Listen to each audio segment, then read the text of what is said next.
let's try again.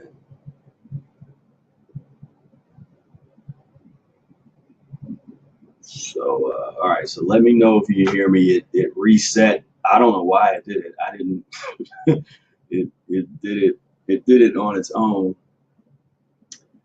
Let me know if you can hear me, okay.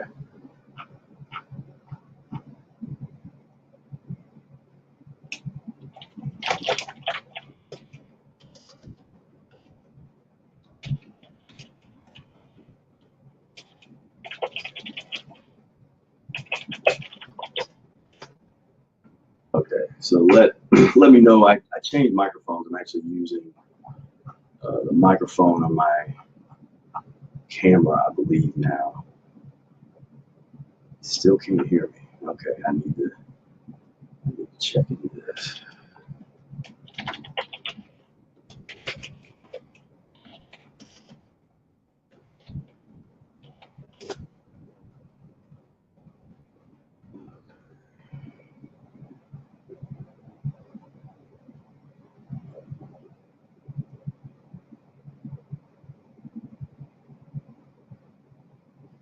Okay, so yeah, so try to refresh. It says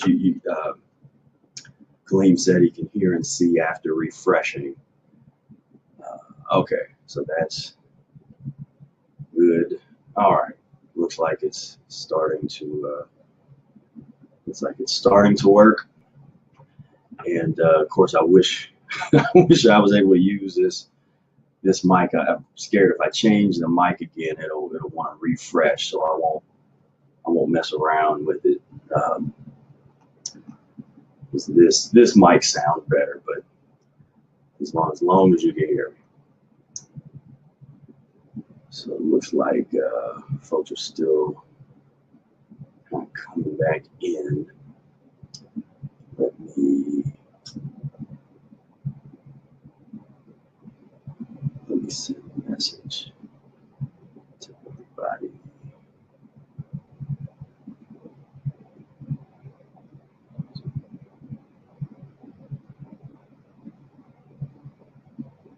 Actually, I should be.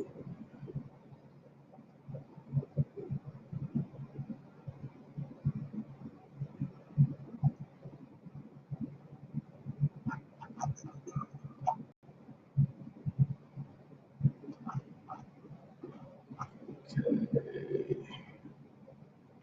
Just bear with me for 1 second. I think I want to send a message to everybody.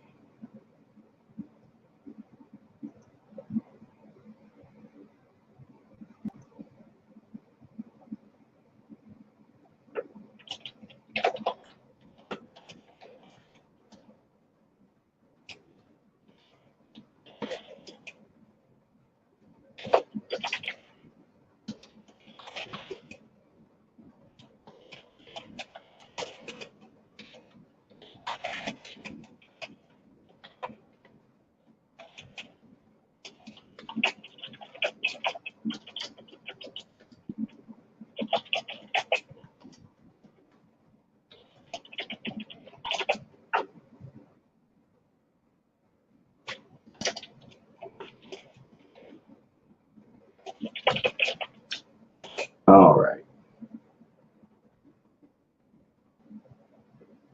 Okay, so you'll all get you'll get another email, but I just wanted to there's a number of people that haven't come back in yet that were originally there.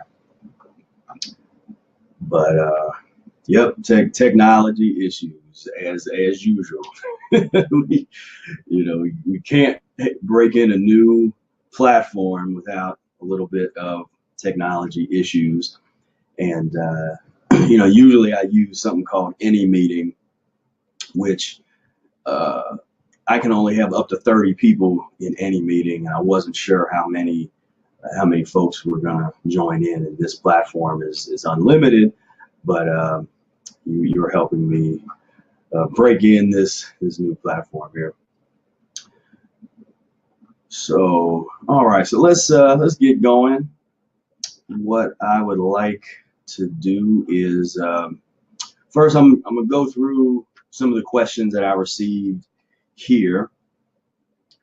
And let's see, oh, Kaleem asked the artist of oh wow, what's his name is escaping me at the moment. I'll ask Brother Air. In fact, yeah, I should make a feed. I'll ask Brother Air, and then I'm gonna feature that in the and talk about the story behind this painting in the newsletter, because yeah, it's a good story. But yeah, his name is blowing right out of my mind. But yeah, it was years ago. It was like 2004 maybe, and when we had that commissioned to become the official logo of our band, the Breatharian Ensemble, and that is yeah, it's just been a great. And Brother Air, I don't know if you saw there's a live video from like last year where Brother Air gave that to me to put up here because he had it at his house, and and he used to make fun of me for the painting I used to have here. I had a painting that was like from my childhood, that was my mom's, and I just had, it was like just kind of of the woods and with a creek and stuff. And Brother Air used to make fun of that. He would be like, man, you need to upgrade, you need to update your art that's behind you. And so he brought that in, and so we took down the old painting and threw that up there. But yeah, I love that thing. That is the thing. What I need to do now is I have the proclamation from the Era Day, and I'm gonna put this up somewhere. I got this, and you can't see here. I have all my well, I guess you can see the one now. I have all my academic degrees and all that's over here, and then on the opposite wall I have like my Eagle Scout Vigil honor, different honors and things that I've gotten, and put all those things up on the wall. And okay.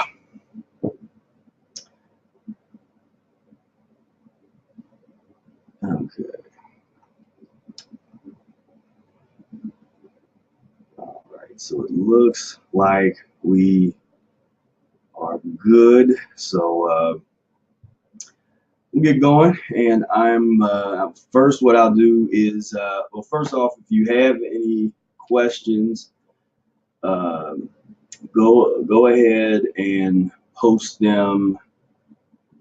Go ahead and post them in the chat, and so it might be. There's a better way if I should create a Q&A. Let me try this.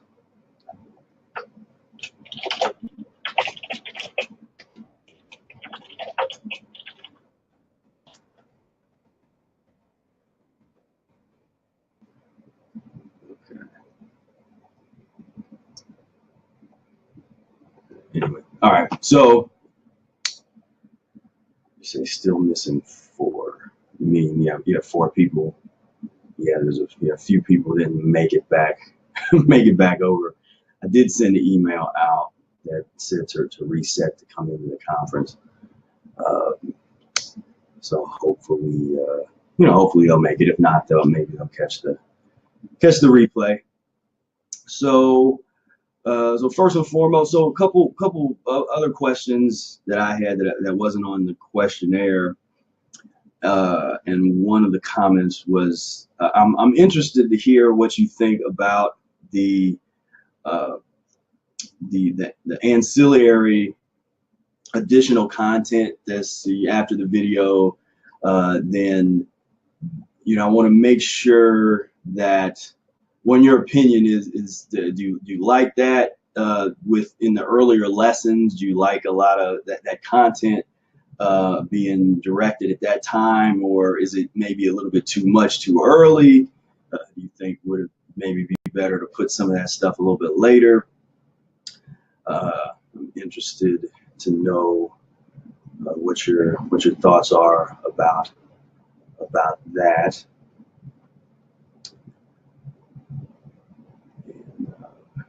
And again, everybody, welcome. Let's see here.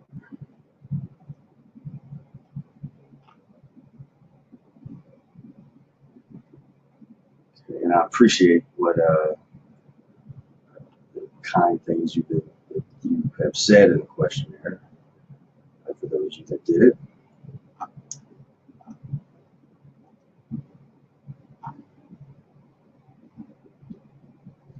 Okay, so Stephen asks, how far into the course should I be at this time? So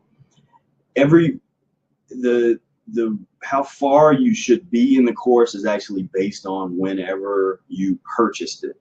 So the way that the course is laid out, on the day that you purchase the course, the next day, I think immediately you get the introduction, the introductory module. Then the next day you should get lesson 1, and then from that point on you get a new module every other day.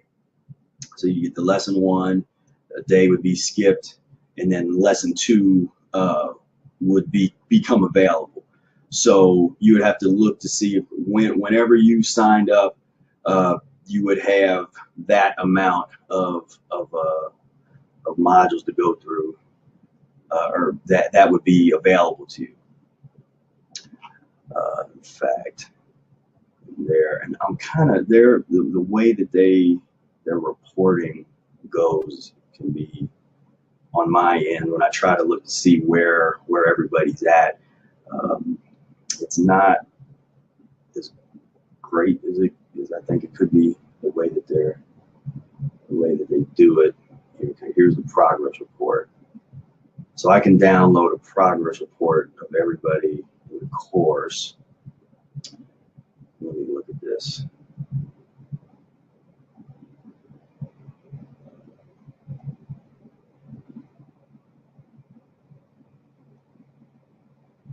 So this is in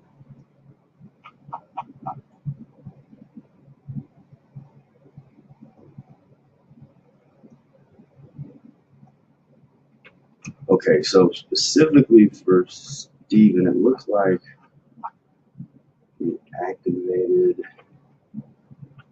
16th. So you should be able to access, I think, up to lesson 10 should be available.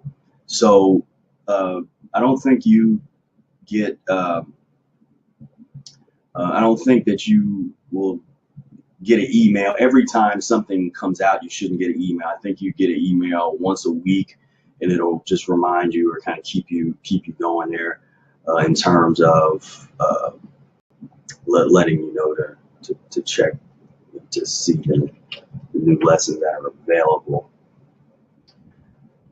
Let's see, Jairus, he doesn't see anything.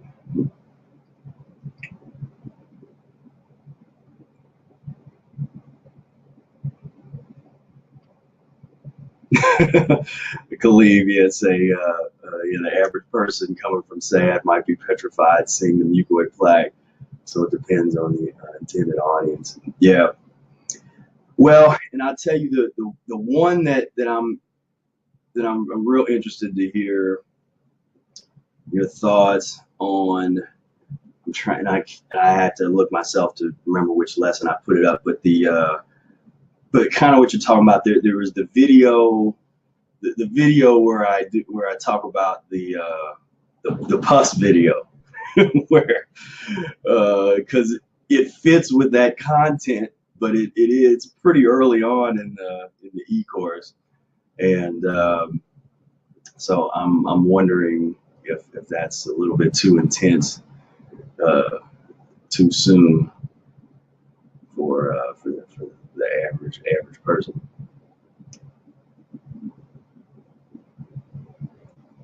Right? Yeah.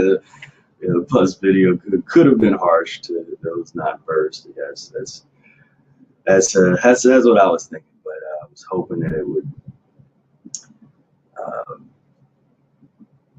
I was hoping it wouldn't be too bad. I mean, I would definitely want it in there at some point. But the question is just to keep it up closer, or maybe move it back, or something like that. Let's see.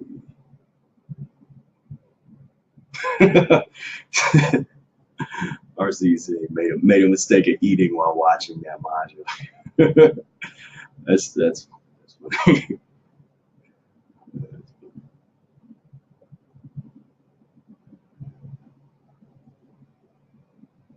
I'm gonna have to do a disclaimer for.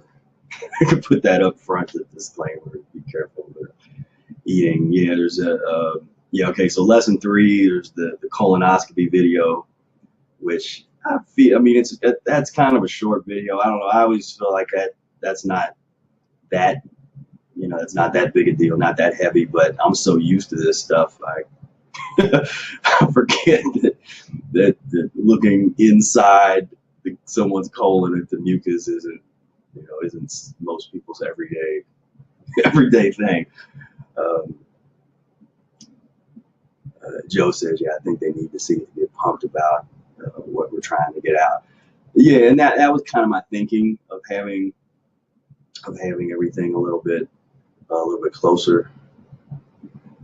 And yeah, it needs to be there.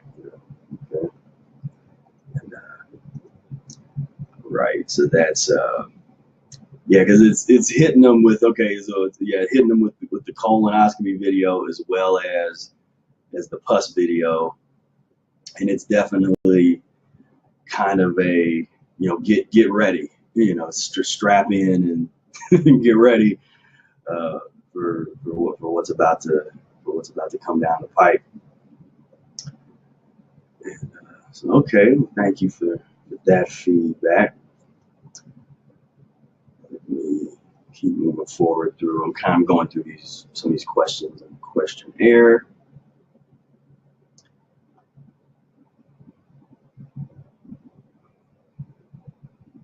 Let's see.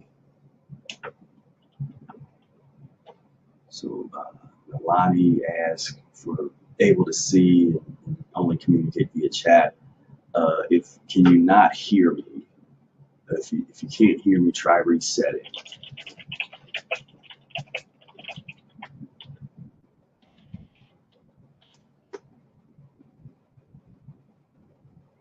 And yeah, a little bit later, once I try to address some of the general questions, then I will have a few of you come stream with me, via the video, and you can request to speak. There's a little hand button, and if you already know you want to do that, you can hit the little hand button, and I'll see how many of you want to join in, and I'll think I can have up to 2 other people right now, because I think in the premium version of this I can have 6, but I think I might only be able to have 2 other people right now, so we'll find out.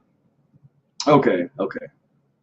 Yeah, so Nalani, a little bit later I will have the option of allowing several people to stream in with me and have a conversation. So we will get to that a little bit. Here's a question from Tony. So here's a question about had a upper and lower GI examination where they use that what's that called, barium, or like it's kind of this heavy metal that you drink down, or do I've seen them talk about do it in enemas. I guess most ways people drink it down, and then you go into an X-ray unit and it shows your GI tract, but it's like so it's a very, very unnecessary process. Of course, you did it 25, 30 years ago, probably before you knew anything about this Mucusless diet and that kind of thing. But your question is it possible that is responsible for the chronic constipation? I wouldn't blame everything on that. It's possible it's definitely possible it contributed to it. And if, and I'm not sure if it's just constipation or if you also have inflammation in the bowels. But I mean, that stuff, that is some nasty stuff. It's one of the, I was just reading up about the toxicity of of the stuff. And it's one of those things that you're just surprised that, well, I mean, you shouldn't be surprised, but I'm surprised that they use it, because it's some of the side effects of it are pretty intense. Yeah, barium. So you drink barium and then put it in. So it's possible, but also, what did you eat? Usually what you ate, as well as any inherited issues, are also going to be a huge factor. So it's all part of it. And so if you're still experiencing the even on the diet, I would definitely, if you're not already, I'd be interested to hear what happens when you use the baked fruit with the baked apples and baked banana applesauce combinations. I've had a lot of success with people that have had really low and slow digestion with getting into the cooked fruit, which a lot of people, if they're coming from the raw food world, they miss that. They kind of don't really get into that. Of course, you know about there's the different the broom salads and the inner clean formula and all that kind of stuff. But I would say, as well as I've had a lot of success with folks using the dried fruit followed by juicy fruit, and really doing that for kind of a long period of time if needed to get the bowels moving. And so, but yeah, that's I wouldn't blame it all on that procedure, but you can definitely get all that stuff moving again, and it's just sometimes it takes time. And let's see, Rachel has to say thank you for the kind words. And I see, after completing lesson 12, realize Arid only promotes vegetables for the fibrous cleansing effect and not so much for added nutritional value. I see a lot of people touting vegetables for juicing and say you need, for example, celery juice every morning for the mineral content, and will juice greens for their supposed nutritional value instead of using them for additional fiber. What are your thoughts on these green juices? So I'm a fan of juicing. I'm a fan of green juices, but I do look at it differently, coming from the Mucusless diet and Arnold Ehret perspective. I don't look at it as from that nutritional lens, but instead the elimination lens. And so the value of mineral salts, which Ehret does mention a number of times, he uses that term mineral salt. But the even with the juices, coming from a Mucusless diet perspective, the benefit is in the green juices, the benefit is one of elimination, and one of green juices in particular can help neutralize, clean the blood, and so it's still good. It's just that we're looking at it very differently. So we're not looking at it from the perspective of, okay, I'm drinking the green drink and I'm getting all these special nutrients. And not that long ago, I was reviewing the Gershon therapy methodologies. I read that years ago, and it's one of those things that it's like it's coming out of it's coming out of a Mucusless diet type of approach. The protocol is, there's some similarities there, but then of course there's things that we would not recommend in methodologies, and not a fan of coffee enemas and that kind of thing. But I really like when Ehret says that all things are, whenever you have therapies that tend to work, it can be a camouflage fast. And now that might come a little bit later on in the lesson for some of you But that helps it to explain why different things work. Because you get a situation where people try one thing and it works for them, and then they don't necessarily understand why it worked, or why what they did worked, but then something else could also work. But usually the thing that is common between all of these things that work when people heal themselves is there's some kind of restriction. And when Eric starts pointing out, even in dietary approaches where people are still eating a little bit of meat or breads or the milk diet, there can still be healing even on those kind of regimens, because depending on where the person's coming from, they had such a change in diet, and it ends up functioning as he says, a camouflage fast. But yeah, I'd say I'm a fan of green juices, and fresh juice generally. And Eric, because that was a little bit, there wasn't a lot of vegetable juicing back in the time that Eric was talking about this, but he does recommend the making the vegetable broth. And so I'm pretty sure that Eric would have been a fan of green juices, when they can be useful. Let's see, Trayvon question: what does it mean when you eat fruits, including dry ones, and dry fruit with walnuts, and get a sour quench? So Trayvon, I wasn't really sure what you mean when you say a sour quench.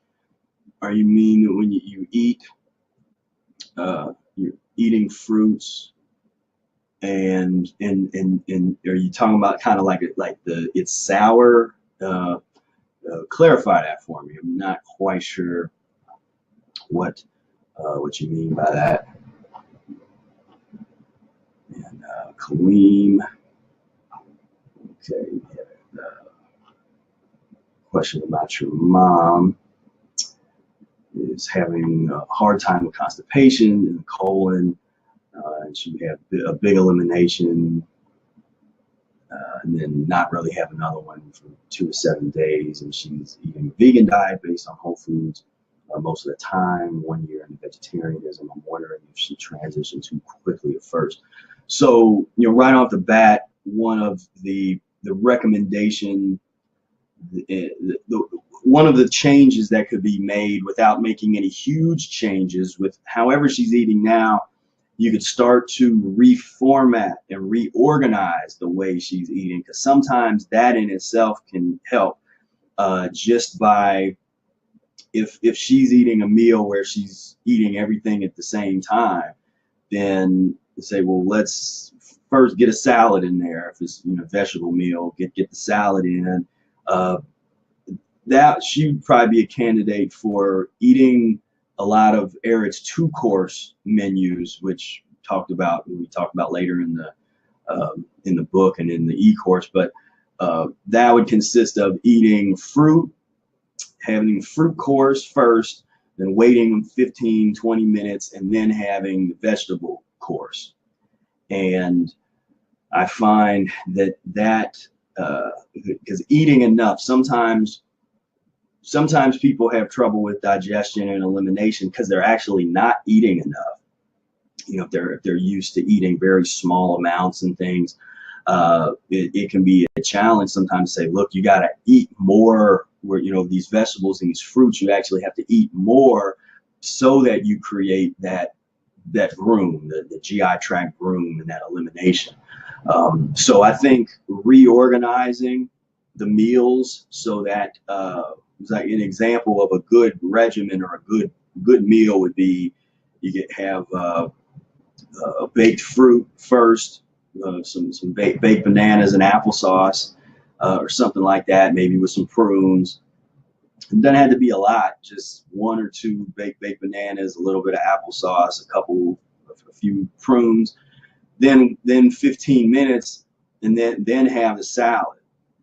then have a salad with a like kind of like the broom salad that's in the Mucusless diet book. So you could have some soft greens, but also have some chopped up stuff like the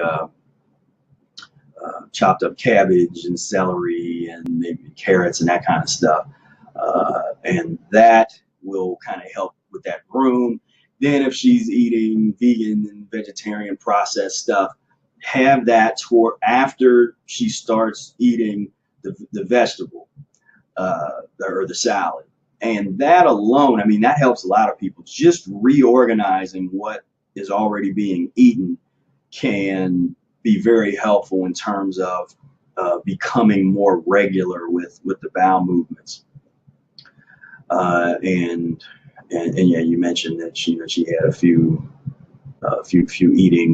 eating issues and using the laxatives and that kind of thing. And so, that's she would probably be a case where I would maybe wait a minute before jumping right into the enemas. When people have a past of certain kinds of of so-called eating disorders, sometimes those are the cases where I will say, well, look, let's eat first. Let's get the meals more organized. Let's get the bowel movements regular.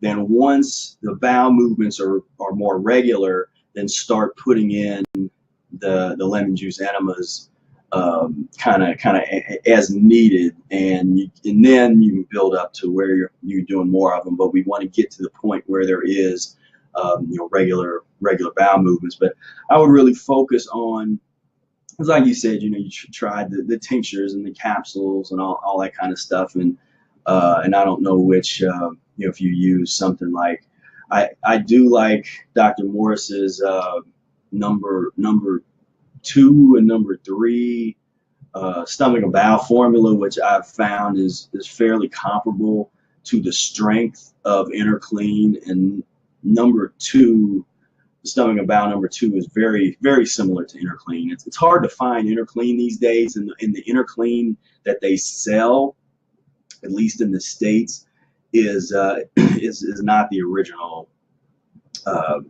It's really not the original recipe. There's a number of things that's left out. But I have had clients and people that did use the InnerClean that you can buy at the store, if it's even still available. Last time I checked, they had stopped making it. I couldn't even find it anymore. Of course, you can make it yourself. You can go down to your local herb shop and get all of those items and make that. But I would really focus on organizing the meals, working with the stewed fruit, the dried fruit combinations, and see if we can get the natural bowel movements happening more regularly. And so yeah, so those are just the first things that kind of come to my mind. Let me see. I think the main issue is if she would stick to 100% whole food vegan diet, no grains, flour products at least, with no cheese. So with that, I mean, even if she was still having wheat, if she had how you prepare the wheat, and so having very well toasted, the well toasted wheat bread that Eric recommends, that would be very that would be very that could be helpful in itself, because you still got to have them transitional options. If she's still eating kind of vegetarian stuff or non-plant-based stuff, where she's having cravings for meat or anything like that, then you want to maybe consider the cottage cheese thing. That's always, it's kind of a taboo subject amongst hardcore vegans and stuff, but early on in someone's transition, if you need it, you need it. And I don't, I used to not bring it up much at all, but with the recent rash of so many people falling off the wagon that were kind of hardcore raw foodists and fruitarians and stuff. Very, I'm starting to kind of like let's broaden the transition discussion a little bit, because we don't need to have people falling off the wagon when it can be prevented with something as simple as just slowing down the transition. So yeah, so I hope that recommendation is useful, and I would definitely focus on, go through those the transit. You could maybe skip ahead, look at the transition diet lessons, and I mean, I'm sure you've already read the book, but and kind of work the process and work those systems and see if you can start to get those bowel movements to come a little bit more frequently and regularly. Let's see. This is a question from Desi. It's the first time I'm reading this. Let's see. What's my view on planning our health choices with cosmological bodies, such as fasting with new moon or equinoxes? Also, can you speak on Eretz saying to cover the head while sunbathing? So, so as far as the cosmological bodies in fasting, in accordance with that, I mean, it's interesting. I've not studied a whole lot of the cosmology and the I've studied it a little bit, and it's kind of interesting. And I'll notice that I'll do things that's in alignment, just without studying it or without trying to align myself with various phases. I'll kind of operate intuitively in a way that kind of matches those things. But I also notice, I used to look at the kind of the horoscopes and study those things, but I notice sometimes when you make such significant changes that really can divert your path, it's almost like some of those things need to be recalculated, because your old path, if you make certain changes that totally transform and almost create a rebirth in your present life, I think that change can be so significant that your old numbers and old horoscopes would actually be kind of rendered useless, because you've made such significant changes. But that's just kind of a general opinion of mine. I guess I'm not really at all an authority on the cosmology and that side of it, but it's interesting, and if you're into it, I would be interested to hear what you think about that, or people that if folks have done that kind of thing of looking into cosmology and seeing the shit. I think one thing that can maybe be helpful with it is if you know that there's a certain kind of energy that's coming that maybe is going to trigger, especially like a relapse trigger. If you're doing really well and eating well, but you can feel some energy coming down the pike that might cause a trigger. I think that can be useful. But with that said, I don't think we don't want to get too lost. We don't want to get too lost in some of those kinds of things where it takes us away from our general transitional day-to-day transitional modes. But it's interesting. Okay, so now, I'm through all of the questions from the questionnaire. I'm gonna go over here to the tab here. Now, if you haven't done so, if you want to, if you're interested in talking after I cover these questions here, if you'd like to chime in and talk via video, do hit the little hand button that says speak request, and I'm going to take a few of those a little bit here. So let me go down.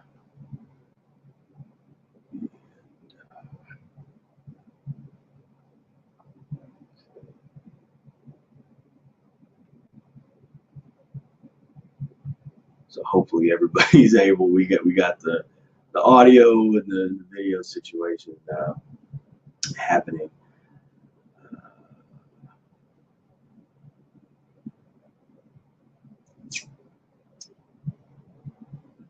Rose talking about the still water. Oh, is this asking about the enemas?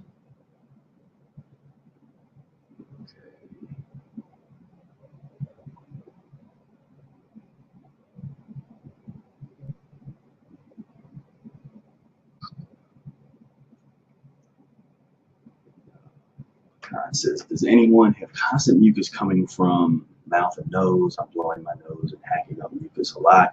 It's been like this for months. So, yeah, so I mean, I'll raise my hand for back, when I started the diet. I went through several months where mucus was just started pouring out all day like a faucet, and I was going through.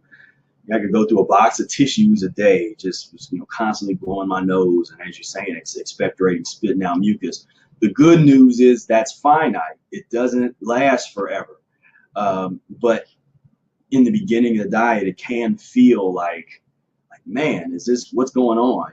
Just because it's so much. But it's all of this waste that's just been waiting for an excuse to come out. But because we've eaten the way that we have, that opportunity hasn't been able to happen.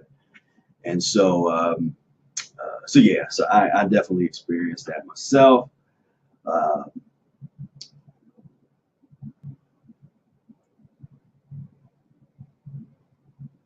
Let's see.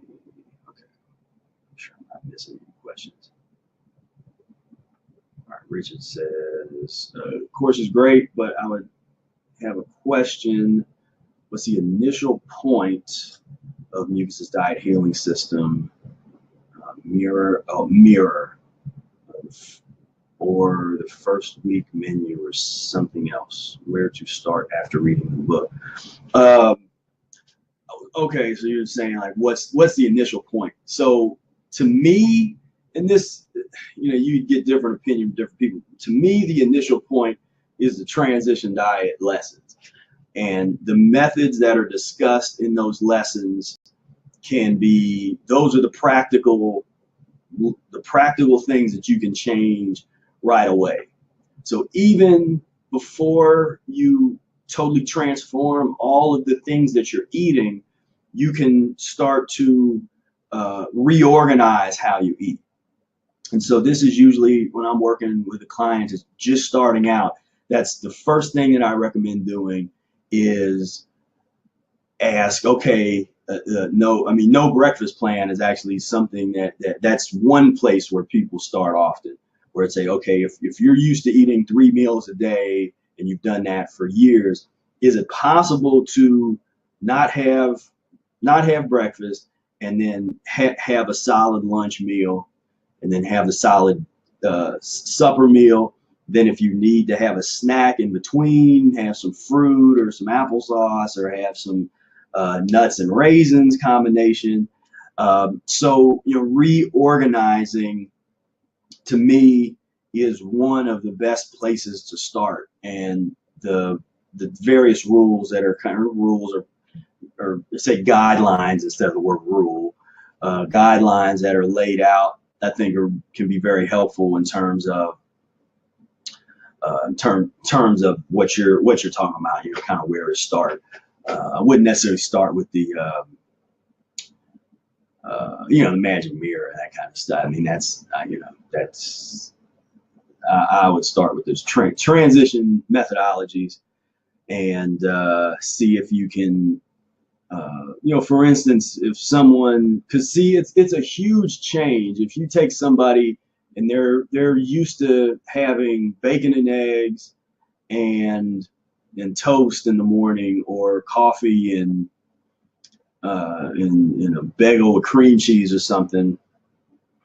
Just in changing to only have fruit, or maybe only have fruit juice or vegetable juice in the morning. I mean, that's a huge step. just altering that breakfast is a huge step.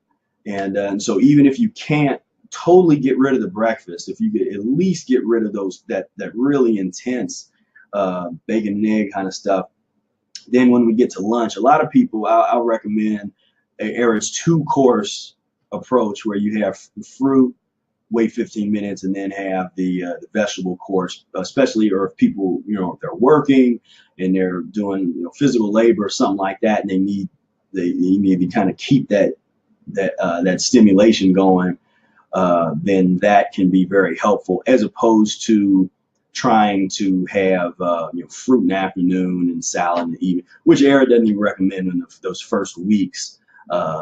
His transitional approach for those first several weeks are actually very kind of metered and slow. So yeah, that's what I would say. Go back to after you've read the whole book, go back to the transition diet lessons and really focus on those practical methods. Lonnie says, doing enemas are a real challenge for me. And so many I know are also challenged when it comes to doing them. Can you recommend some very basic enema tips? So the enemas, a lot of, once you get past the mental part of it, that's one reason I kind of like seeing the pictures and the videos and all this stuff of the nasty stuff that can come out with the enemas, because they can kind of, for me, it's that helps reinforce. It's like, okay, let's get this stuff out of there. But but a couple recommendations. If you haven't read it yet, and it should be coming. Well, I don't release a lot of the Spira Speaks stuff until toward the end of the eCourse, but I have a section in Spira Speaks.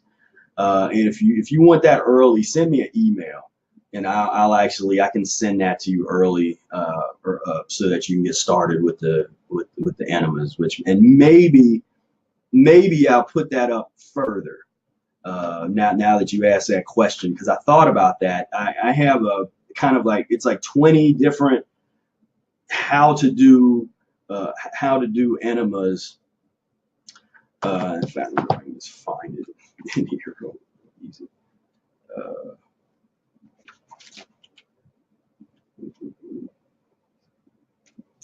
But basically, just off the top of my head, a couple things you want to do with it. You want to, I like a friend of mine years ago said this about the enemas. You want to romance yourself, meaning it should be a therapeutic and relaxing process.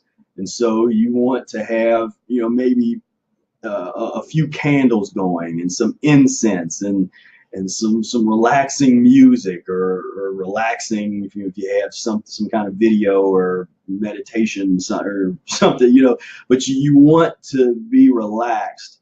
Okay, page 31 in the actual paperback version. So I have a whole section in here that's called the all-important lemon enema. I'm in Spira Speaks. And like I said, this section gets released later in the eCourse, but maybe I will put this a little bit sooner, because this is kind of important. But I have a step-by-step enema process instructions. Obtain the enema bag. I won't read all of this, but just you get the lemons, get the distilled water, prepare your enema bag, on kind of all the how-to kind of stuff. But I think specifically for your question, so you'll find a cozy place near the toilet to lie down. I use an old Boy Scout ground cloth, a thick towel. You want to definitely have a towel nearby, and pillow on the ground in the hall outside of the small bathroom. If the bathroom is big enough, you can lie in there. And so now I actually do my enema just like here. I lay down here. My bathroom is like back that way. And so I lay out here, and then I know I can hold it. Now, when I first started the enema, I needed to be next to the toilet, because there wasn't a whole lot of time between me standing up and getting to the toilet before I would, would start to release. I'd release too early, so it's good to do it in the bathroom if your bathroom's big enough, or if there's a hallway right outside the bathroom. I've done that before. But I think the main thing is do things that are relaxing. That incorporate relaxation into it. Some people do yoga before and after the enemas, if they're practitioners of yoga, or you could do some breath work. But anything you want to be relaxed, I think that's a very important part of it. And especially if you're, a little bit nervous or a little kind of edgy about it, you definitely want to just, do some breath work, be relaxed. Make sure that the tip is good and that you've put enough lubricant on the tip, and maybe put a little bit of lubricant on your hind end, so that's not a problem, that it goes in with the tip goes in with no problem. And yeah, so I think relaxation is main key. And then, giving yourself a chance to get used to it, because it is kind of, it might be a little messy the first time or first couple times, until you get used to doing it. I wouldn't, so I lay on my left side. In the Mucusless diet book, it recommends laying on the right side, and there's argument about which side is better. I've done both.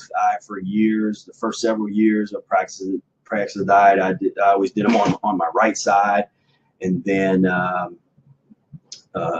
started reading up and I experimented with the left side, and I like the left side better for whatever reason. But I kind of encourage people to maybe start with the right side, since that's what's in the Mucusless diet book, and then at some point you can kind of experiment with both. And you can kind of find what's best for your body, but yeah, you just want to definitely be relaxed, and go for it. And once you get used to it, I think you'll be fine. And so okay, that was the mucus with the question. Yes, that's. And the more that you can get into the enemas, the more that those mucus problems and eliminations will kind of start to thin out a little bit. And that's a good recommendation.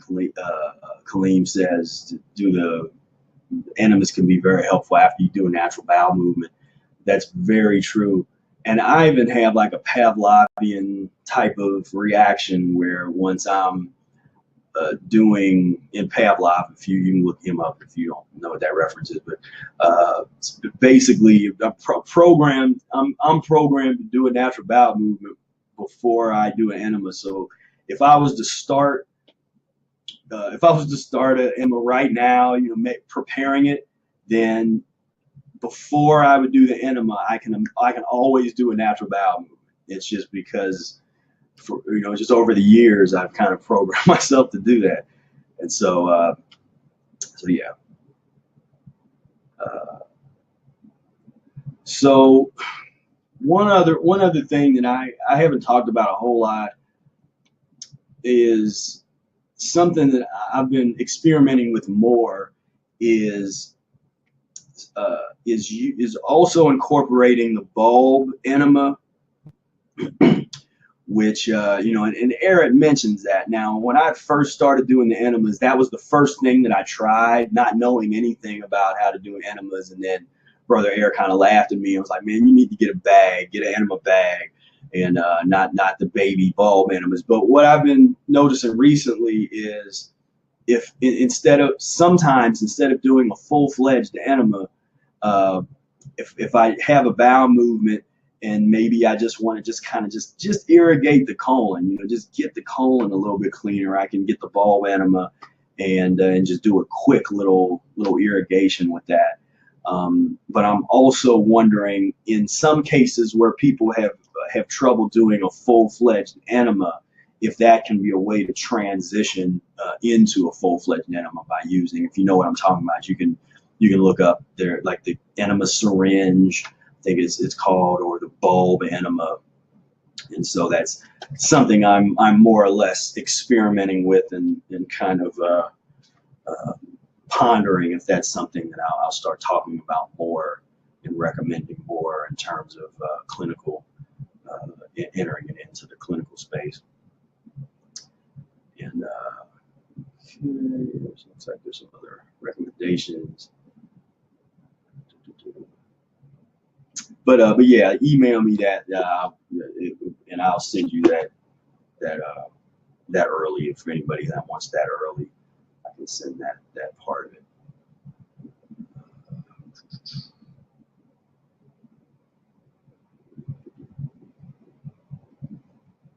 You also want to find a good temperature for you because you don't want it to be too cool, or it's going to feel weird with the water. But you don't want it to be too hot until you're used to it. And so finding that balance. I always use my finger when as the water is heating up. I kind of stick my finger in the pot, and once it kind of basically feels like the shower water, the kind of heat that I like when I take a shower, then I know it's good. And you could start, and you could do if the lemons are giving you trouble, you could do just the water at first. But yeah. Okay. Question: How big is your enema bag? I've experienced with an open system colonic machine, and there is a way that the machine is used to relieve gas pressure, which often gives you the urge to go sooner than you actually need to. Also try repositioning yourself. Oh, okay. You're asking. Okay.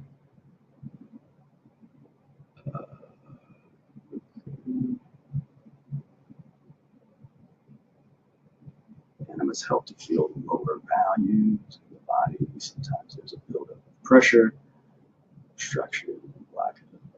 Yeah. Okay, cool. Yeah. No meat. Talking about your mom. No meat, eggs, or cheese cravings. Just flour products like cake and bacon. Yeah. So with that, if we could at least reposition those items so that they're eaten after vegetable meal or within, because it's not good to just have like a piece of cake by itself. You just have vegan cake or vegan cookies or something just random, or corn chips or whatever it is, and just with nothing else. That's worse than having those items but doing them near the vegetable course, because having it with a salad, any of those things, having it with a salad is going to help and eliminate better than if they were just on their own. Let's see.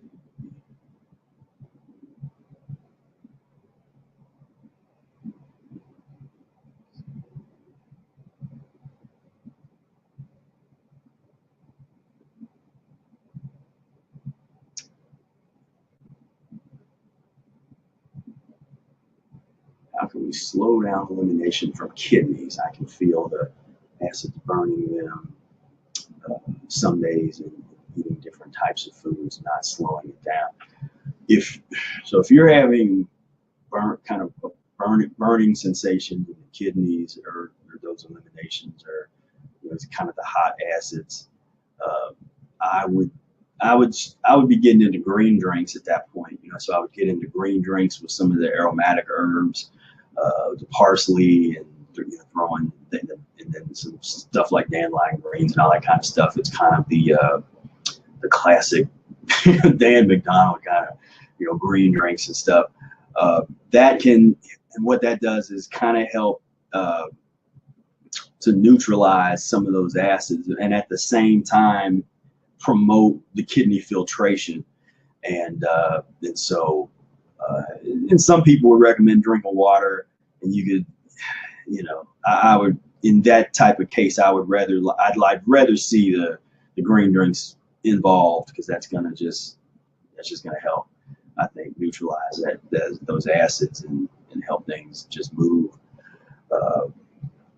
But yeah, but that can happen. I mean, there was a period of time where I was having some pretty painful urine, and it only happened early in the transition when I was eliminating something crazy, and because I was having some real burning eliminations. But once I got through it, you know, and I was doing a lot of juicing at that time, so I just kind of juiced through it, and it started, eventually just stopped, you know, just got to the end of that.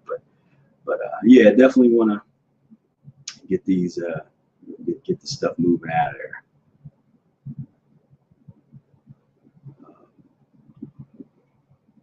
And eating, and then of course eating salads, and especially the juicy kind of vegetables, cucumber and celery and that kind of stuff. That's also going to help promote kind of getting the kidneys filtering and neutralizing some of that acid stuff.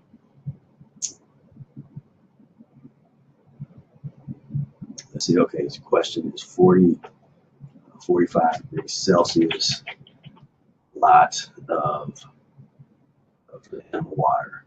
So since I live in the United States, I have to use Celsius to Fahrenheit thing.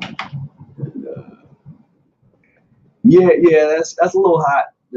I would say that 45 degrees Celsius, 113 degrees Fahrenheit would be a little bit too hot for most people.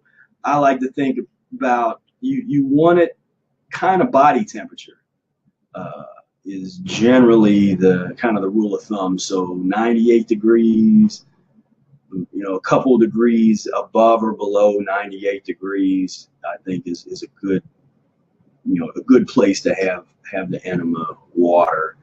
But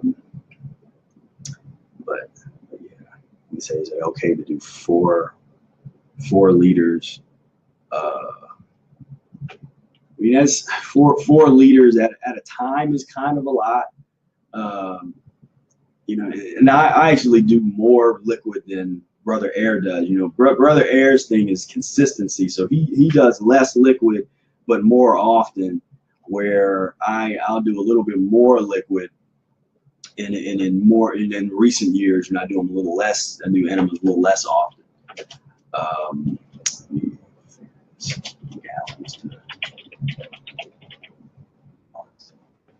I actually have a bag. I have a bag that does a gallon that can hold a gallon, or almost 4 liters. So I've done that, and so you can do it, but I wouldn't do 4. If you were going to try to do a lot like that, I would maybe do 3. You can do 3 liters. You know, 2 liters is really enough.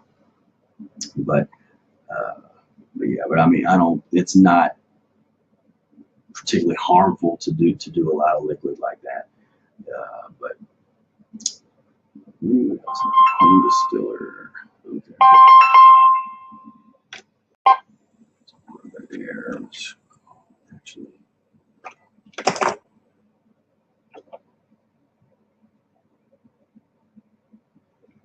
I'm gonna get Brother Air on one of these calls. I gotta get his internet together, and I'm gonna get him in on one of these calls. Yeah, the bulb enemas, yeah, they're good. Yeah, good for traveling. They're good too because you can do them sitting on the toilet, like you said, for traveling, or if you have a situation where you just really can't find a way to lay down and do the full-fledged enemas, and you can go into a stall and use the bulb enema. Let's see. Could you break down this is a question from Joe. Could you break down the wording of the first supper meal in the transition diet, part 1? Let me see what we're talking about here. Let's break down the wording.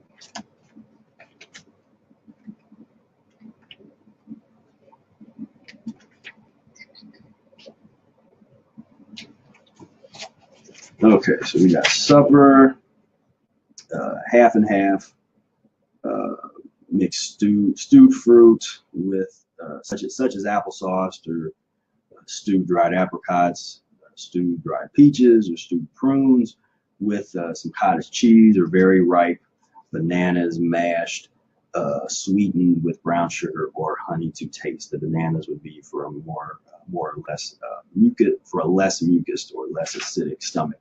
So if this is the yeah, this is the first first supper meal. I think this is yes. Yeah. So so the way I interpret that is basically half and half. So you're going to have the two different types of. I mean, I see how this could be a little confusing, but the way I look at it, you have two different types of stewed fruit, or two different things where. So if you're going to have, say, a cup worth of applesauce, you could have cup worth of applesauce and one or two baked bananas, and you combine them together.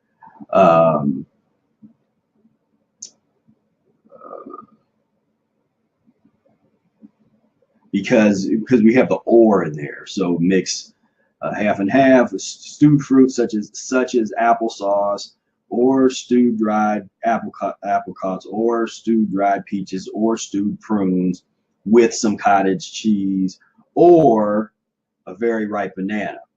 And so, and of course, I note there with the cottage cheese, where if you're somebody that's just starting the Mucusless diet and you're still eating little bits of cheese or craving that kind of stuff, then cottage cheese is a great way to go for a while. It's not something that you want to be into for a really long time, but something that you can use for a period of time. But so I would say you would pick one of those things. So let's say applesauce, and combine it with either cottage cheese or the ripe banana. So my interpretation of this and what I used to do would just be one or two baked bananas with about a cup worth of applesauce, and just mix it together and eat that. Of course, I like to put the chopped dates on it. So basically, to turn this into the baked banana surprise, you just have the baked bananas. You would just add chopped dates to this actual recipe. With the applesauce, but that in that one option that gives a lot of different variations, because you could use the applesauce, you could do the stewed dried apricots mixed with the ripe bananas.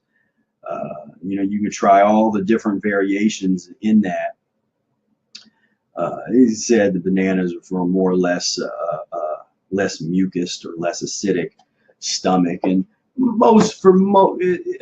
most cases, especially really ripe or baked banana, if someone notices negative symptoms from ripe bananas, then that's when you want to throw the baked bananas up in there, and that will help. But hopefully that answers your question there. Like, what is the stewed dry fruit? Is it dry fruit that is in stew? So, and I didn't even do this that much. So the stewed dry fruit would be if you take something like prunes and then put a little bit of water. You could kind of stew the prunes a little bit. Put a little bit of water. And heat the water up, put those prunes in there, and kind of it just gets them heated up a little bit. So you don't want to overcook them, but it's gonna make them. I mean, you can, using that methodology, you can make things that taste almost like pie. It's kind of like the way that pie filling tastes when you have cherry pie or the apple pie or that kind of stuff, where it's baked, and you can actually because you could bake those things. But the key is just putting a little bit of moisture in there. If you add a little bit of water to it and heat it up a little bit. You don't have to heat it up much, but it's just gonna make it, make it a little tastier to some people's palate. I didn't do a whole lot of that myself. I generally didn't stew a whole lot of dried fruit that was already dried by using that method, but putting some water in it and then heating it up.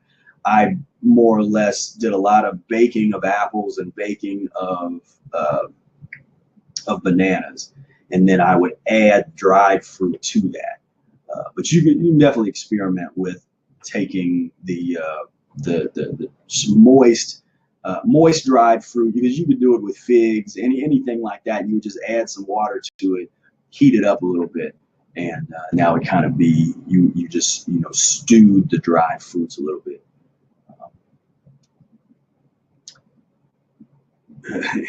Believes there's about 20 pounds of cucumbers waiting to be juiced. That sounds good.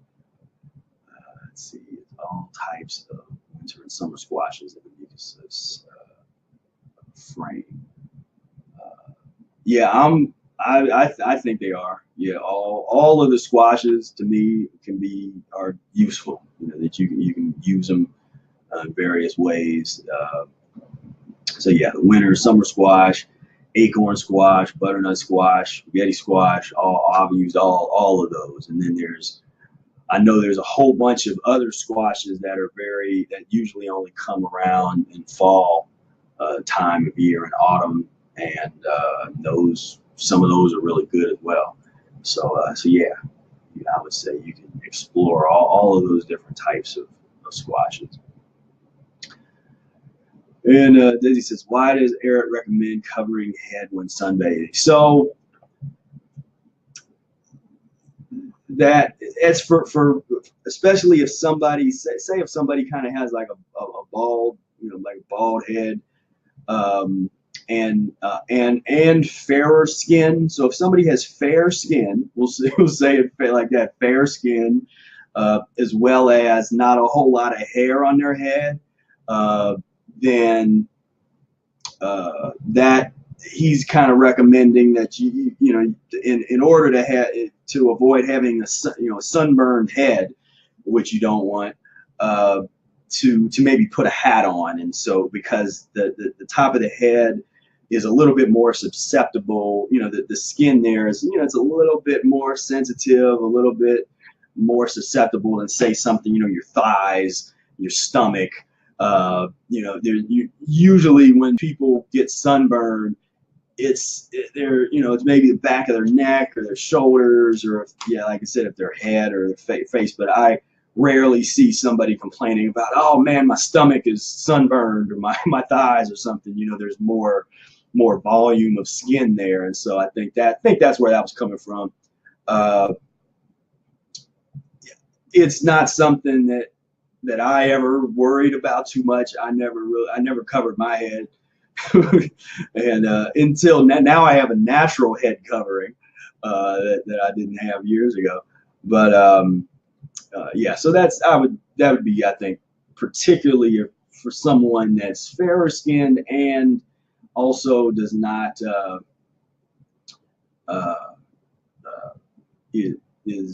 maybe has thinning hair or has a short haircut or something like that. It'd be a good idea to just cover it up a little bit, until you start to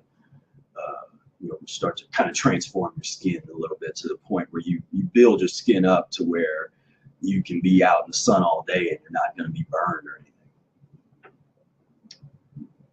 Let's see, baked squash and sweet potatoes.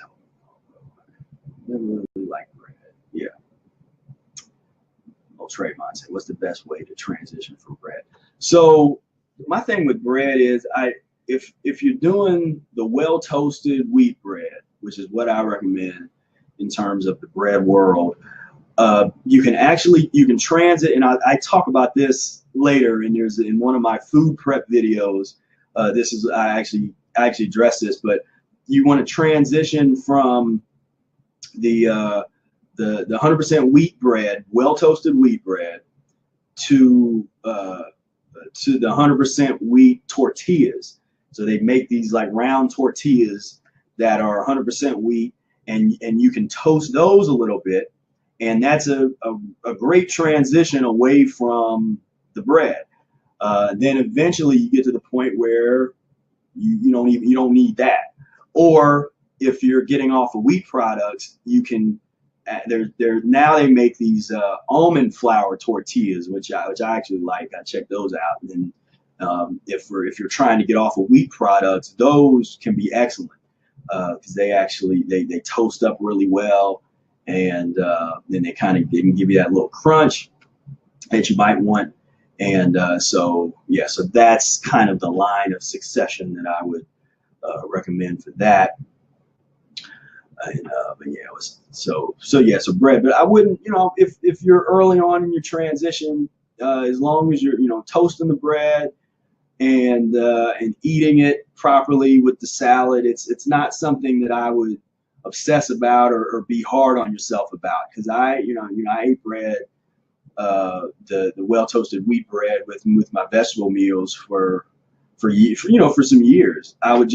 I wouldn't eat it every day of the year. I would have my fasting days and my mucus-free or weeks, or my mucus-free weeks and stuff. So I never just ate it every single day. But every once in a while, I come back around to it and kind of systematically move it out.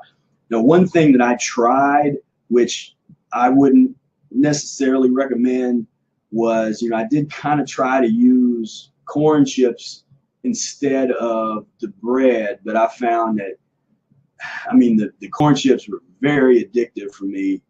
And so if you don't like corn chips and you're not already using them, then I don't really recommend getting into them, because they're just so addicting. And in the early on, they can eliminate well, and if you're doing your enemas and stuff, it can eliminate. But eventually, the corn chips do not eliminate well once you get a little further down. So it's one of those things that it's there. You can do it. You can, I definitely did it. I make no bones about it. I was, corn chip head for a minute, but it's one of those. It's one of those transitional items you want to be careful with, because it can hang out for a long time in your transition, sometimes longer than you might want it to be. Question: how do you wash your vegetables and fruit, and do you use any veggie wash? So for me personally, maybe I'm too lax about these things, because I have absolutely no fear of like germs and bacteria. I'm like the opposite of a germaphobe. I'm not scared of those things at all. And so, and oftentimes my logic with certain things, it's because I basically just wipe. I just kind of, with a little bit of water.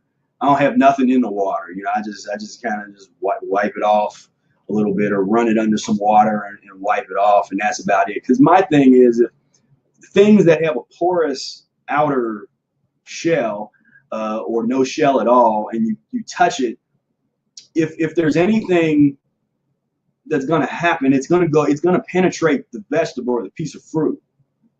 So we were talking about squashes, and if somebody's handling, if the squash hasn't been waxed or whatever, try to get the organic. You want to get the organic with some of that, with those kind of things.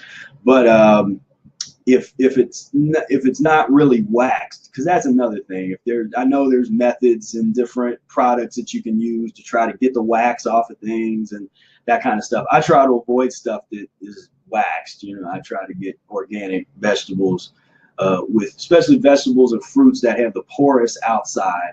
I'm pretty strict these days about using only organic of those. But yeah, I don't really use. I've tried all those over the years. I tried using the veggie wash, and that stuff's expensive. And then I used to do lemon juice. I did lemon juice and baking soda, and then that tried the vinegar and lemon juice and salt and so, you know, and I don't recommend any of that really. My thing, like I said, there's only so much you can do in terms of really cleaning those things that have the porous outside, because if something got into it, you know, you could have some filthy people that touched it that, you know, you can wash the outside, which I recommend doing, but if anything penetrated it, it's gonna be in there. But it's not really gonna harm you. That, you know, it's not those kind of little potential dirt and germs and that kind of stuff. That's not gonna do anything there. And some people have the opinion that our vegetables and fruit are actually too clean, because they clean them so much. If we were to just go outside and pick the stuff ourselves and maybe just wipe them off or get it in there, just eat them right from the ground, you're going to get a little bit of that dirt in there and a little bit of that kind of stuff. And so, but yeah, so I'm not real hardcore on that. But I don't like dirt on it. So I do, if it's something that has dirt, I definitely, you know, I usually just run it under the sink and kind of wipe it off with my hands. And yeah, and then as far as, and see with the chemical stuff, because I just don't think there's a way you can clean it off. If the fruit or vegetable is porous, because if you say you have an apple and the apple's not organic and it was sprayed with something, you can't wipe that off. It went into the fruit. And so with things that are porous like that, I try to recommend that people get organic as much as they can, because you know, and if you can't, you still, because for first couple of years of me practicing the diet, I didn't really use any organic fruits and vegetables because they hadn't started becoming available yet. They were in crazy, I mean, the ones that were available were crazy expensive. And so that it wasn't even an option. So I just had regular fruits and vegetables. And you ultimately detox the stuff out. You know, if any of those poisons, that stuff gets in your system, you're going to eventually detox it out. But of course, you want to do the best that you can with the money that you have. So all right. So what I'm gonna do now, we've got a couple folks that have.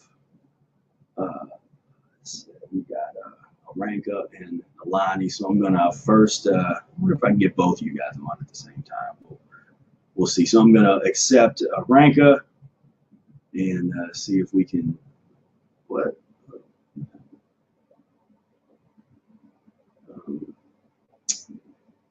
I hit the accept button and then it disappeared on me. Okay. Well, I'm not sure what just happened, but if anybody,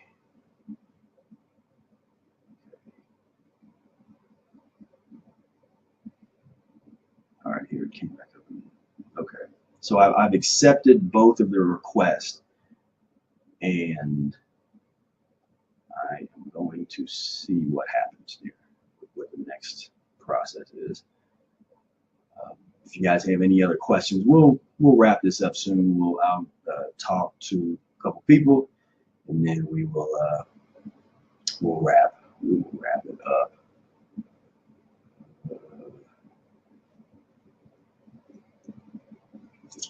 So I accepted both of the speak requests. Now it says there's no request pending. So I'm not quite sure what to do.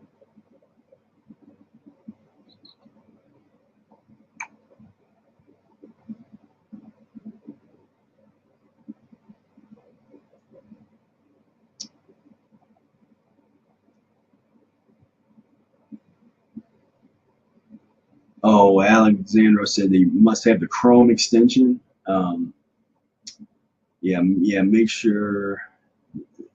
It's probably going to try to ask you to go through a process of downloading or adding certain extensions and all that kind of stuff. There is a process with doing that.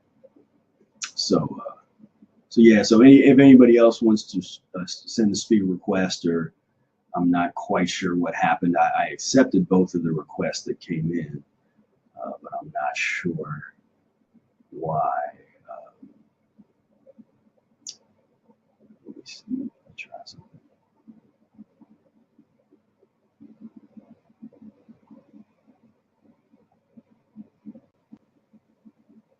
Oh, here we go.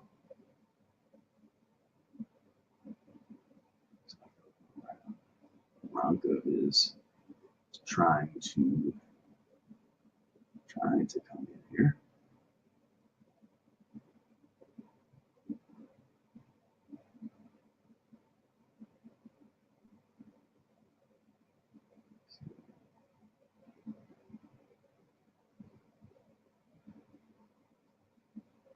Just gonna accept everybody, everybody, and bear with us on this. So and also as you coming in, it should ask you to accept different, say that you give permission to use your microphone and video camera. You do have to do that, or it won't come on through.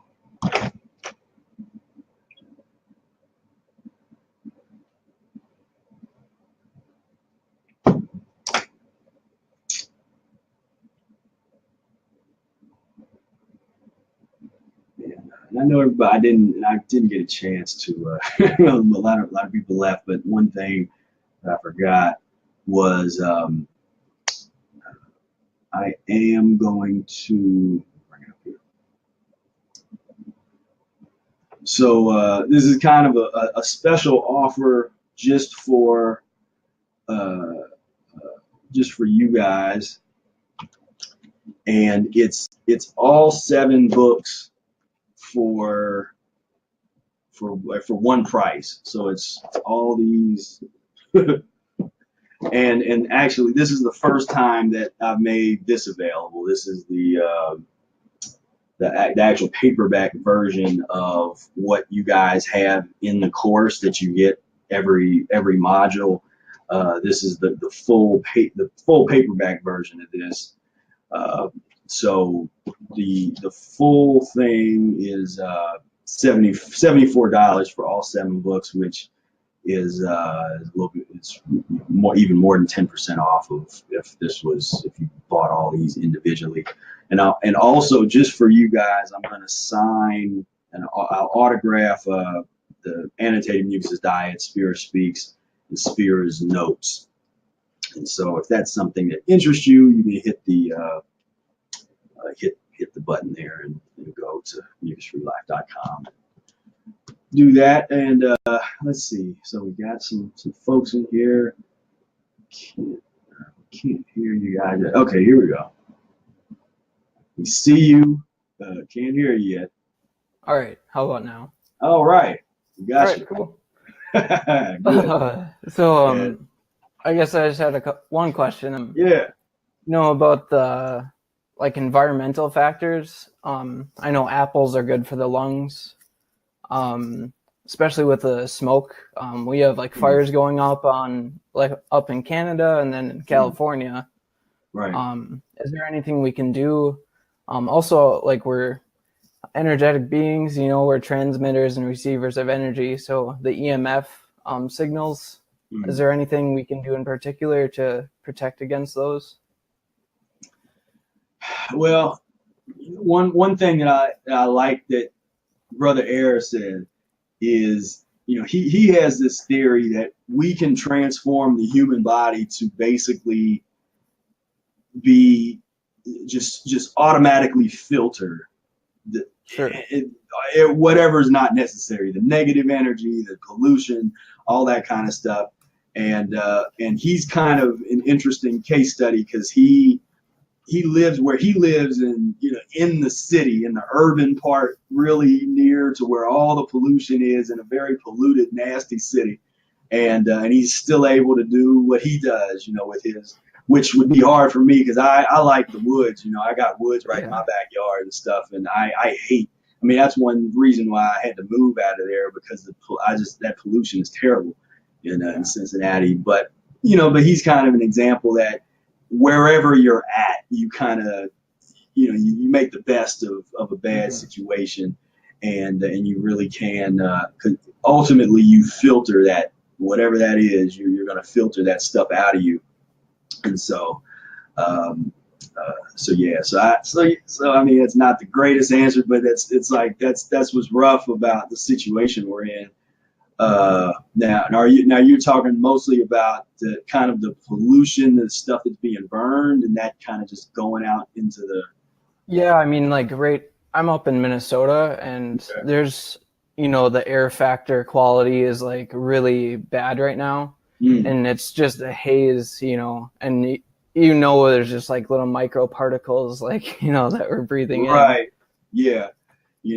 So if it's something that's like really, really bothering you, I think there's probably like air filters, and there's like stuff that that other people would probably say, get air filters. And if it was me, I would probably, there was one point, I mean, it was a different situation, but when I was in college, when my sense of smell started getting a lot better, I actually bought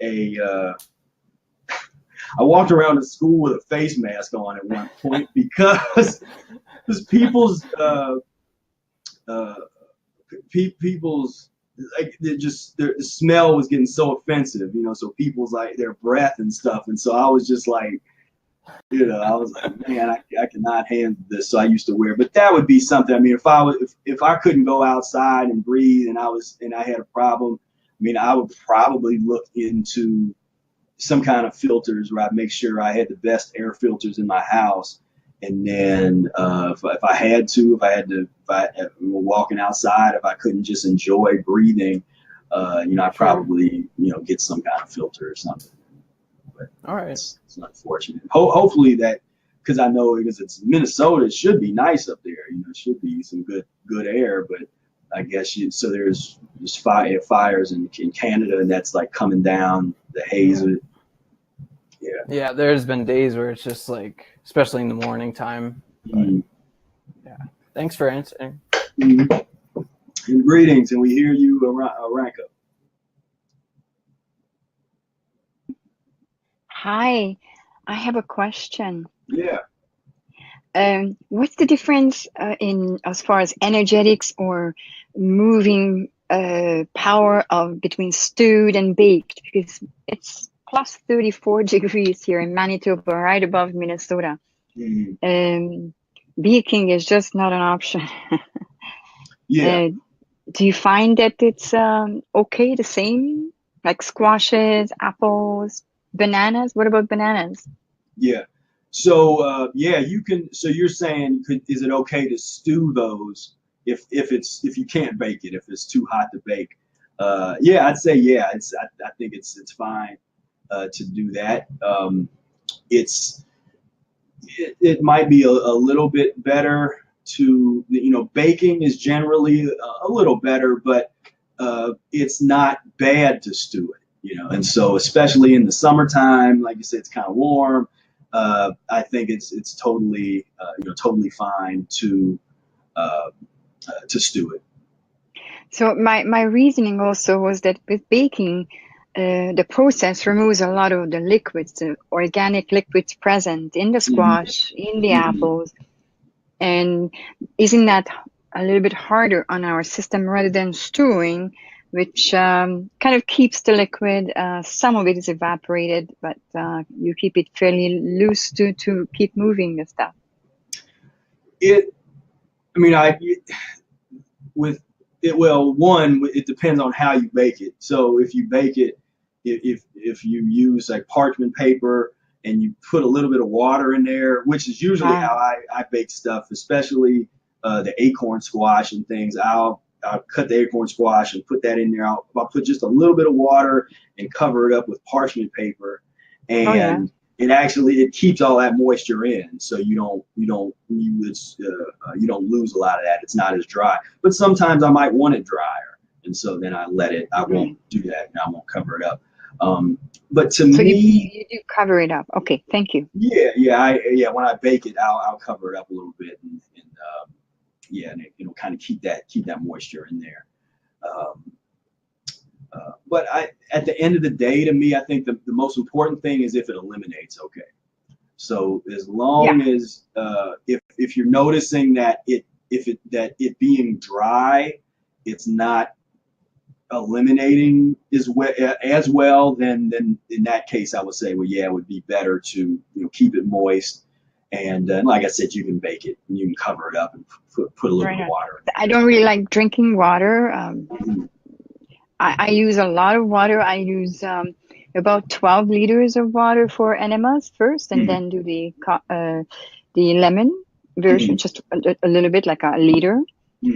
So I do that quite often. I set up my home. I really enjoy being clean. It's a little bit of an addiction, but I said, oh, well, if people have addictions, at least it's a better one. It's a better one, right? And then people keep telling me that my bowels will stop functioning, that I will not have this nice, strong churning factor. And so I just moved.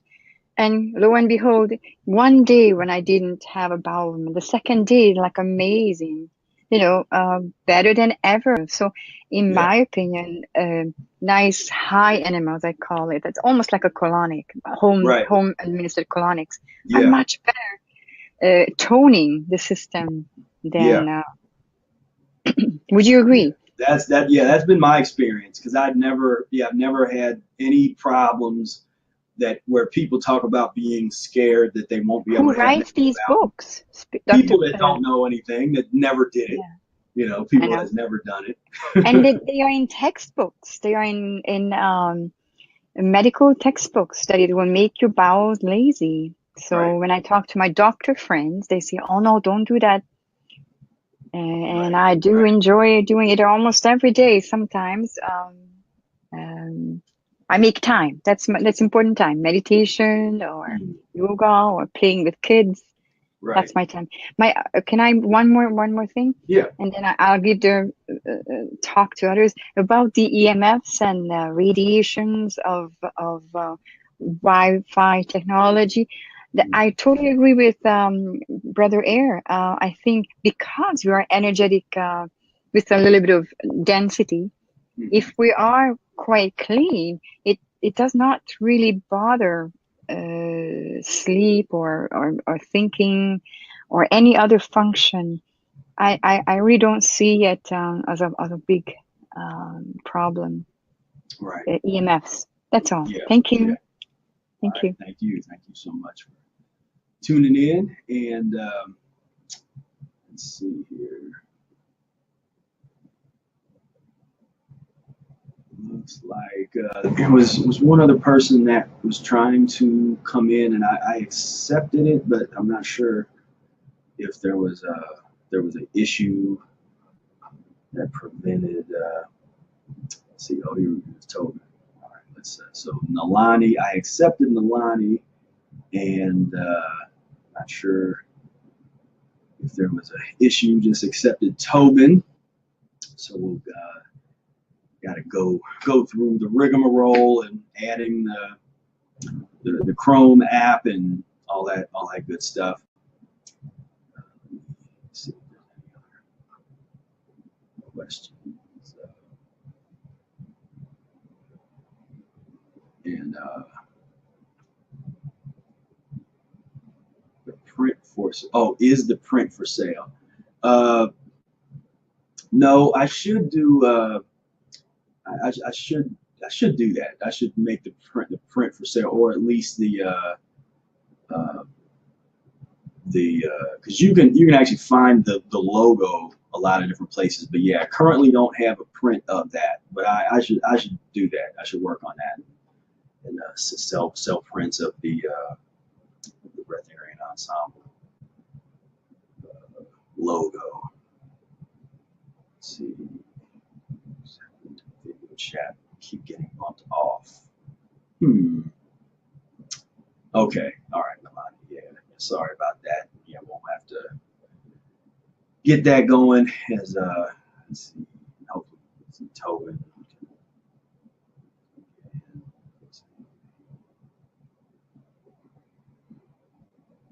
Okay.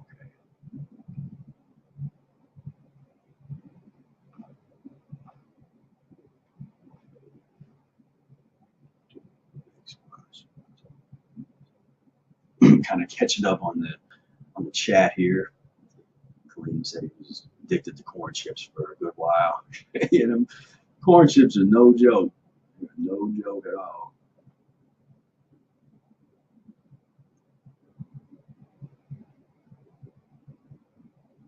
Let's see, you recommend to lessen affinity to finger food snacking on the regular.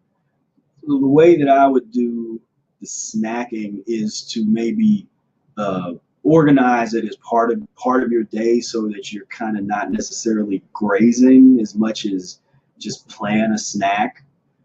So you can plan a little fruit meal, or if you are gonna have something else, you can kind of have it planned. I mean, that would be my recommendation when I do the menu plans for people that work, kind of long days.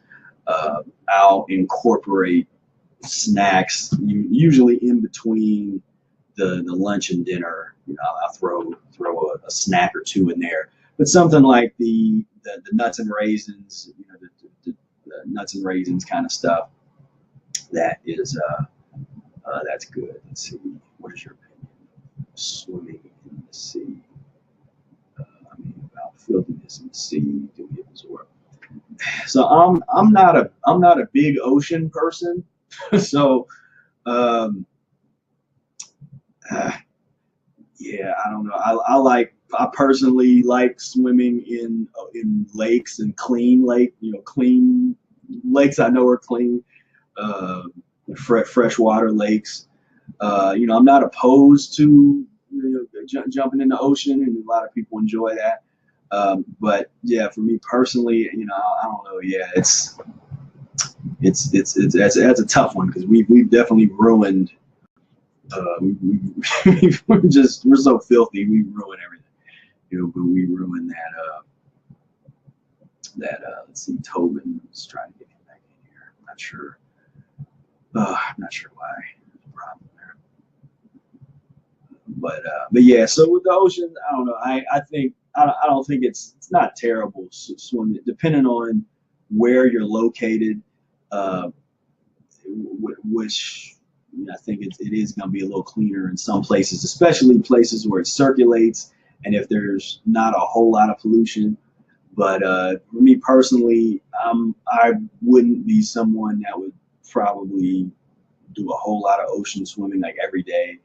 Uh, I'm, I'm definitely more of a lake, I'm more of a lake person, kind of I like lakes and I like land.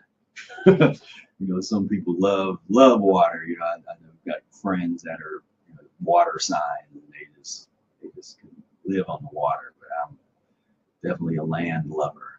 I love me some land. Let's see. Yeah, so I'm not quite sure.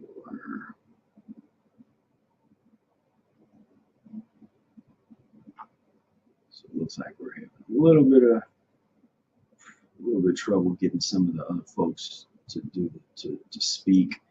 I accepted all the requests, but I'm not sure what's going on there. Craig has a question. Why did Eric recommend only having nuts with dried fruit in winter? And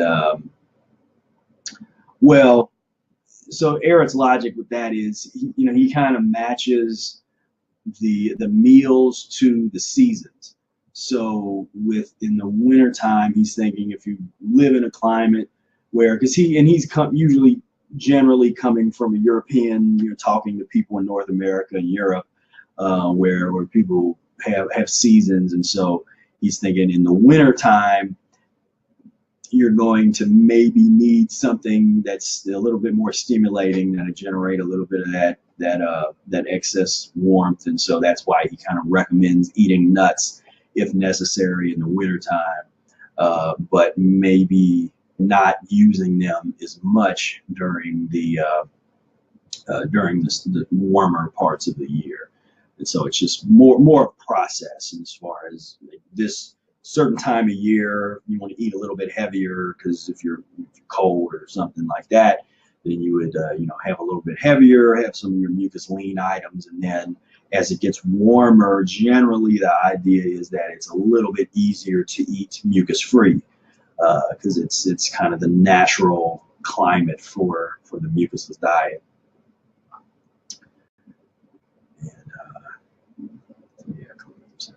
Be mucus-free life coach one day. That is great. Let's see.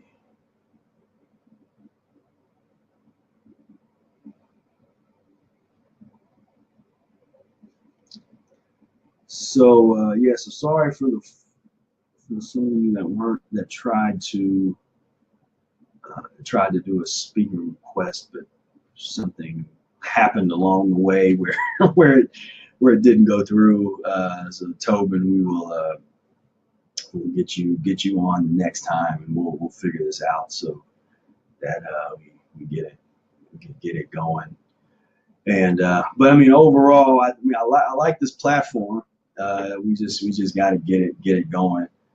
Maybe I'll decide maybe the next time. Maybe I'll go back to the AnyMeeting platform, and but I would like to get this to work, because I like this platform. So what brand and type of juicer do I recommend? So I often recommend the Breville juicer for people that's starting off, and if they don't have a whole lot of money, and that's a good starting juicer. If you have the resources and you can get your hands on like a Champion juicer, I really like that one, particularly to do fruit. What I use, the juicers that I use is, my Breville. I actually finally wore my Breville out, so I'm actually right now using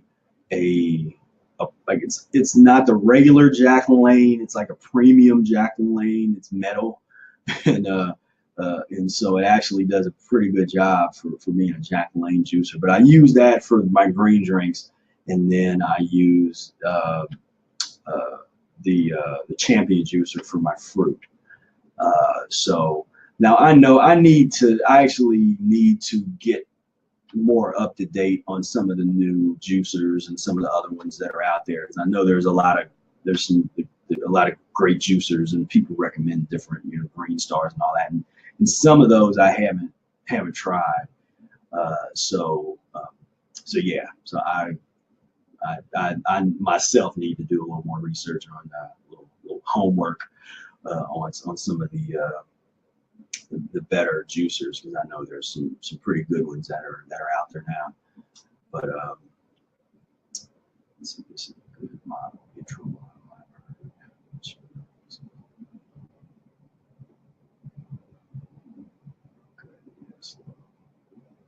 Okay. Yeah, I haven't tried that. Check that out.